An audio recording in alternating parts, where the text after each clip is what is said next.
Hello दोस्तों, welcome to my YouTube channel. और आज हम लोग बात करेंगे क्या मुग़ल दरबार। मुग़ल दरबार आप लोगों का 12 का हिस्ट्री का एक चैप्टर है और एसबीपीटी बुक में ये छठा चैप्टर है, आप लोगों को पता ही है। और आप लोगों को पिछले वाला जो हमारा ऑब्जेक्टिव था उसका पीडीएफ तो मिल गया ही होगा। तो जो न्यू है उसको हम बता दें, क्या हमारे चैनल पर कक्षा 12 से संबंधित सभी विषयों पर आपको ऑब्जेक्टिव सब्जेक्टिव का वीडियो मिल जाएगा। तो इससे पहले भी हम लोगों ने हड़प्पा सभ्यता या मौर्य साम्राज्य या शैव धर्म सभी प्रकार का ऑब्जेक्टिव देख चुके हैं और उसी क्रम में आज हमारा मुग़ल दरबार है। जो नहीं देखे हैं तो चैनल पर प्लेलिस्ट मिल जाएगा, आप जाके देख सकते हैं। तो चलिए आज बात करेंगे मुग़ल दरबार। तो मुग़ल दरबार के बारे में अगर आपको हम बताएं तो मुग़ल दरबार के बारे में आपके कक्षा में जो दिया गया है वह 6 शासक के बारे में अच्छी प्रकार से वर्णन किया गया है। ठीक है, 6 शासक के लिए आपको अगर एक वीडियो में हम लाते आप कंफ्यूज हो जाते और बहुत सारा ऑब्जेक्टिव हो जाता। ठीक है, तो इसके लिए हम क्या किए हैं, 10, 15 या 20 सवाल करके 6 शासक का 6 वीडियो लेकर आएंगे। ठीक है, आज आपका मुग़ल दरबार होगा और आपके किताब में कुछ स्टार्टिंग में जो परिचय दिया है उनके बारे में थोड़ा सा ऑब्जेक्टिव है, 30-35 ऑब्जेक्टिव है, क्योंकि आज परिचय समेत मुग़ल दरबार का है। और उनके बाद 5-6 वीडियो में आप लोगों को 10-15 ऑब्जेक्टिव करके देंगे तो आपका ये मुग़ल दरबार कंप्लीट हो जाएगा। क्योंकि मुग़ल दरबार एक ऐसा चैप्टर है जिससे आपको लघु उत्तरीय प्रश्न भी पूछा जाएगा और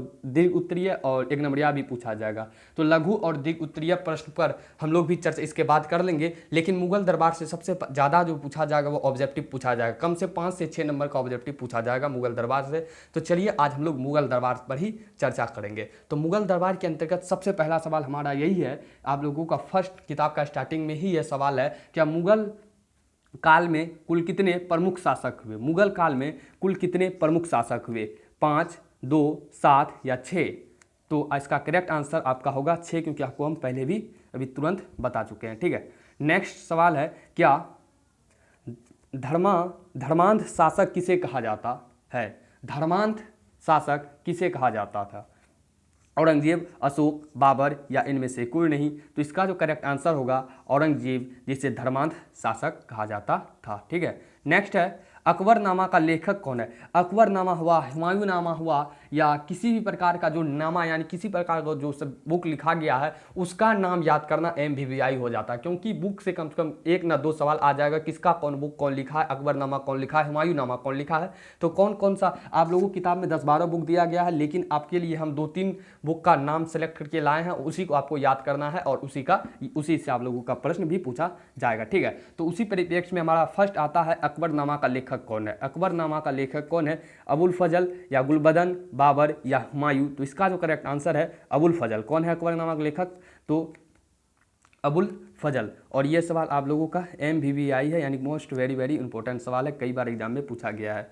नेक्स्ट है, क्या हुमायूंनामा का लेखक कौन है। हुमायूंनामा का लेखक कौन है, गुलबदन बेगम, अबुल फजल, निजामुद्दीन अहमद या इनमें से कोई नहीं। तो इसका जो करेक्ट आंसर है आपका गुलबदन बेगम, इसी ने हुमायूंनामा को लिखा था। ठीक है, नेक्स्ट सवाल है, बाबरनामा के लेखक कौन है। अब आ गया बाबरनामा। बाबरनामा के लेखक कौन हैं। पहला है अकबर, बाबर, हुमायूं या इनमें से कोई नहीं। तो बाबरनामा का जो लेखक है वह स्वयं बाबर ही है। कौन है, बाबर ही है। नेक्स्ट है, आलमगीरनामा के लेखक कौन है। आलमगीरनामा के लेखक कौन हैं। तो आलमगीरनामा आपका सबसे पहले ये बात जानिए, ये किससे संबंधित है, औरंगजेब से। किससे संबंधित है आलमगीरनामा, औरंगजेब से। ठीक है, अब इनका है आलमगीरनामा को लिखे कौन थे, काजिम सिराजी, चंद्रभान ब्राह्मण, काफ़ी खान या इनमें से कोई नहीं। तो याद रखेंगे आलमगीरनामा के लेखक जो है काजिम सिराजी है। कौन है, काजिम सिराजी। ठीक है, नेक्स्ट सवाल है, अकबर का शासनकाल भारत में कब से कब तक रहा। अकबर का शासनकाल भारत में कब से कब तक रहा, 1526 से 1530, 1527 से 1532, 1519 से 1542 या इनमें से कोई नहीं। तो आपको पता ही होगा बाबर सर्वप्रथम मुगल वंश की स्थापना करता है 1526 में, तो 1526 में ही आया था और इसका शासनकाल 1530 तक रहा था। ठीक है, किताब में पढ़े होंगे तो आप लोगों को याद होगा। अब आता है बाबर का पूरा नाम क्या था। बाबर का जो था वह पूरा नाम क्या था, जहीरुद्दीन मोहम्मद बाबर, मोहम्मद खान, मोहम्मद बाबर या इनमें से कोई नहीं। तो इसका करेक्ट आंसर है बाबर का पूरा नाम आपका था जहीरुद्दीन मोहम्मद बाबर। क्या था, जहीरुद्दीन मोहम्मद बाबर। नेक्स्ट है, बाबर का जन्म कब हुआ था। बाबर का जन्म कब हुआ था, 14 फरवरी 1483, 15 फरवरी 1486, 15 फरवरी 1948, 26 जनवरी 1950। तो इसका जो करेक्ट आंसर है 14 फरवरी 1483 ईस्वी को बाबर का जन्म होता है। नेक्स्ट है हम लोगों का पानीपत का प्रथम युद्ध किनके बीच हुआ। बहुत ही इंपॉर्टेंट सवाल का पानीपत का युद्ध जो हुआ था आपका वह किनके बीच हुआ था।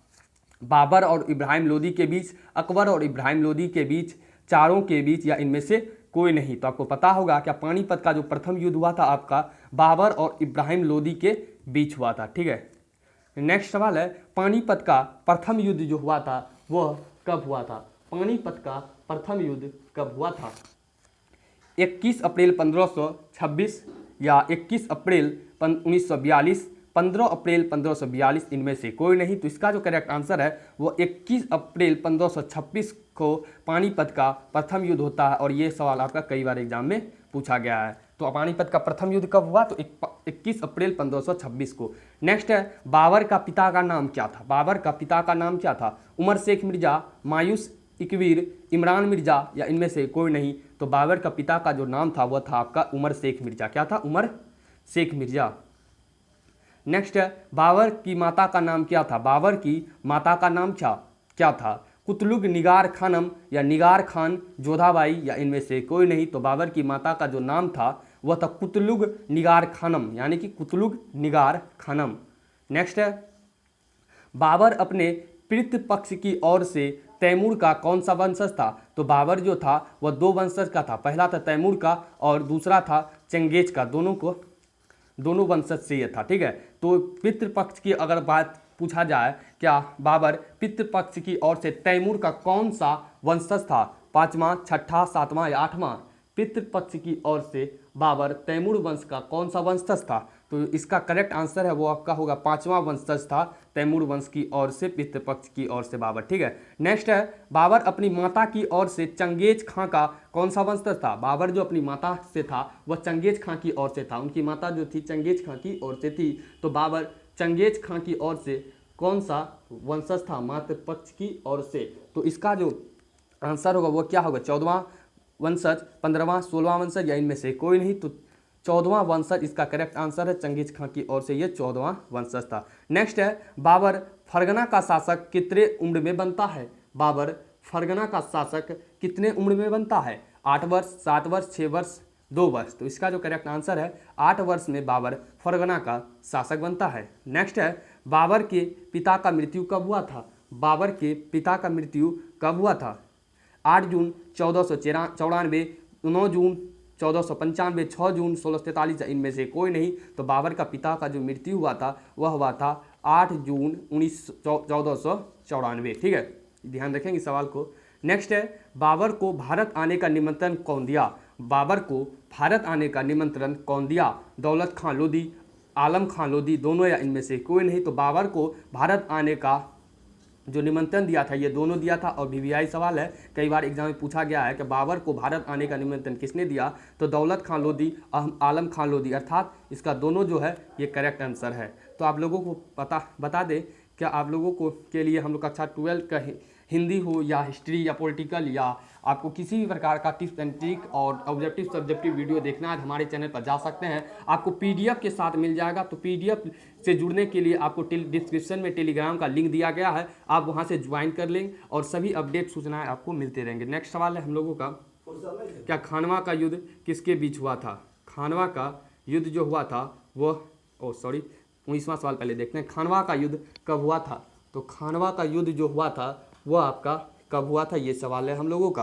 1527, 1528 या 1289 या 8622। तो इसका करेक्ट आंसर क्या होगा, खानवा का युद्ध कब हुआ था। तो खानवा का युद्ध हुआ था आपका 1527 ईस्वी में। कब हुआ था खानवा का युद्ध, 1527 ईस्वी में आपका खानवा का युद्ध हुआ था। अब पूछा जा सकता है यहाँ खानवा का युद्ध किनके किनके बीच हुआ था। खानवा का जो युद्ध हुआ था वह किनके किनके बीच हुआ था, ये सवाल होगा। ठीक है, देखिए वही सवाल है कि खानवा का युद्ध किसके किसके बीच हुआ था। बाबर और राणा सांगा के बीच, हुमायूं और अकबर के बीच, हुमायूं और राणा सांगा के बीच, इनमें से कोई नहीं। तो बाबर और राणा सांगा के बीच युद्ध हुआ था। मेवाड़ का जो राणा सांगा था उसी के बीच खानवा का युद्ध होता है। नेक्स्ट है हम लोगों का खानवा का युद्ध में किसकी जीत हुई थी। खानवा का युद्ध कौन किया था, तो बाबर और राणा सांगा। तो दोनों में से कोई एक ही जीतेगा। तो इसका जो करेक्ट आंसर है वो बाबर है, क्योंकि खानवा का युद्ध बाबर ही जीता था। नेक्स्ट सवाल है 22 नंबर सवाल, बाबर ने चंदेरी का युद्ध कब किया। बाबर ने चंदेरी का युद्ध कब किया। बाबर चंदेरी का युद्ध कब किया, 1528, 1529, 1530, 1531। तो बाबर जो चंदेरी का युद्ध करता है वो 1528 ईस्वी में बाबर चंदेरी का युद्ध करता है। ठीक है। 23वां नंबर सवाल है, बाबर ने चंदेरी के युद्ध में किसे पराजित किया था। बाबर जो है चंदेरी का युद्ध में किसे पराजित किया, मेदिनी राय को, महमूद लोदी को, या बंगाल नुसरत शाह को, या इनमें से कोई नहीं। तो इसका जो करेक्ट आंसर है, बाबर ने चंदेरी के युद्ध में मेदिनी राय को पराजित करता है। नेक्स्ट है घाघरा का युद्ध कब हुआ था, यानी घग्गर या घाघरा का युद्ध जो हुआ था वो आपका कब हुआ था, 1529, 1236, 1583 या 1239। इसमें 3-4 तो बाबर का वेक्टर प्रमुख दिया गया है, उसे याद रखेंगे कितने ईस्वी में हुआ था। ठीक है। तो घाघरा का युद्ध कब हुआ था, 1529, 1236, 1583 या 1239। तो घाघर का जो युद्ध हुआ था वह आपका 1529 ईस्वी में हुआ था। नेक्स्ट है घाघरा का युद्ध, घाघरा के युद्ध में बाबर ने किसे हराया, महमूद लोदी को, नुसरत शाह को, दोनों को, या इनमें से कोई नहीं।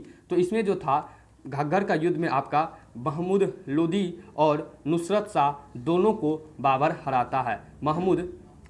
महमूद लोदी और नुसरत शाह, ठीक है, ये दोनों को बाबर घग्गर का जो युद्ध होता है उसमें डिफीट कर देता है, अर्थात हरा देता है। ठीक है। याद रखेंगे इसमें क्या, घग्गर का युद्ध में बाबर मोहम्मद लोदी और नुसरत शाह दोनों पराजित करता है। अब आ जाता है बाबर का मृत्यु कब हुआ था। तो बाबर का मृत्यु कब हुआ था, तो 1530, 1531, 1532 या 1533। तो करेक्ट आंसर है 1530। इनके मृत्यु के बाद भारत में इसका शासनकाल समाप्त हो जाता है। नेक्स्ट है मुगल की भाषा क्या थी। मुगल की भाषा क्या थी, अरबी थी, फारसी या उर्दू, या इनमें से कोई नहीं। तो इसका जो करेक्ट आंसर है, मुगल की जो भाषा थी वह था फारसी। क्या था, फारसी। ठीक है, ध्यान रखेंगे मुगल की भाषा क्या थी, फारसी। नेक्स्ट है बाबर की मृत्यु के बाद उसे कहाँ दफनाया गया। बाबर की जब मृत्यु हुआ था तो उसे कहाँ दफनाया गया, आगरा के आरामबाग में, उत्तर प्रदेश के आरामबाग में, मध्य प्रदेश के आरामबाग, या इनमें से कोई नहीं। तो इसका करेक्ट आंसर है आगरा के आरामबाग में। और इनके सबको बताते हैं आपको क्या, इनके सब को आगरा के आरामबाग में दफनाने के बाद में इसके सब को काबुल ले जाया गया था। कहाँ ले जाया गया था, काबुल। पहले जो दफनाया गया था वह आपका आगरा के आरामबाग। यही ऑप्शन आप लोगों को वहाँ भी रहेगा। ठीक है। आरामबाग किसने लगवाया था, एक बाग लगवाया गया था जिसका नाम था आपका आरामबाग। क्या नाम था, आरामबाग। तो इसको कौन लगाया था, तो इसको भी है जो आरामबाग है, इसका डायरेक्ट आंसर बताते हैं, ये भी आपका बाबर जी ही लगाए थे। ठीक है। नेक्स्ट है काबुली बाग मस्जिद का निर्माण किसने किया। काबुली बाग मस्जिद का निर्माण किसने करता है, बाबर, हुमायूं, अकबर, इनमें से कोई नहीं। तो इसका जो करेक्ट आंसर है वह भी आपका बाबर हो जाएगा। तो इस प्रकार से हम लोगों ने बाबर से संबंधित 30 ऑब्जेक्टिव को देखे हैं, और जो हमारा और पाँच शासक बचा है उससे 20-20 ऑब्जेक्टिव देखेंगे, और मुगल दरबार खत्म हो जाएगा। उनके बाद सब्जेक्टिव पर बात करेंगे। आई होप आप लोगों को ये ऑब्जेक्टिव सेशन अच्छा लगा तो वीडियो को लाइक कर दें और चैनल को सब्सक्राइब कर दें इसी प्रकार की वीडियो पाने के लिए। और इसका भी PDF चाहिए, यानी इस वीडियो का आपको PDF चाहिए, आपको हमारा टेलीग्राम लिंक पर बता ही चुके हैं, मिल जाएगा। और टेलीग्राम लिंक कहाँ मिलेगा, तो डिस्क्रिप्शन में मिल जाएगा। तो वीडियो पर कमेंट करना ना भूलें। तो thank you all of you, thanks for watching. मिलते हैं नेक्स्ट वीडियो में नेक्स्ट चैप्टर के ऑब्जेक्टिव के साथ।